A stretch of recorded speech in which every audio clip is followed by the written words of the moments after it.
It all started with small discoveries in the 1880s, but the biggest finds were in 1892 at Coolgardie and in 1893 at Kalgoorlie. The discovery of gold brought miners from all over the world, America, China, Germany, and beyond.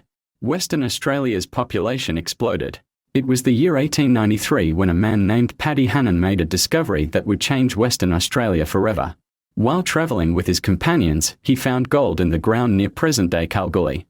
News of his find spread like wildfire, and within days, hundreds of prospectors arrived, hoping to strike it rich. Soon, thousands of miners flooded the area, and Kalgoorlie grew into a booming town. However, mining in Western Australia was much tougher than in the eastern goldfields. The land was dry, the climate was harsh, and there was little water. Disease, exhaustion, and dehydration were constant threats. Life was difficult. Miners lived in tents or makeshift huts, surviving on whatever food they could find. Miners lived in rough camps, sometimes just cloth over a tree branch or huts made from wood and mud. Food was basic, meat and damper. With no refrigeration, food spoiled quickly. Clean water was scarce, and the goldfields soon became a dangerous place.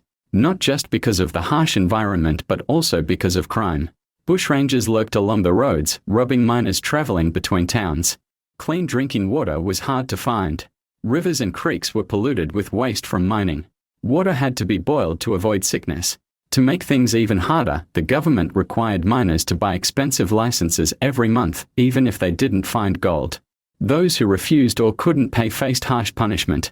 This system led to anger and protests, much like what had happened in Victoria during the Eureka Rebellion of 1854. As more people arrived, the need for better transport became clear. In 1896, a railway was built to connect Kalgoorlie to Perth, making it easier to bring supplies and people to the goldfields. But there was still one major problem. Water. The lack of fresh drinking water was deadly, so the government launched one of the greatest engineering projects in Australian history, the Goldfields Water Supply Scheme. Designed by C.Y.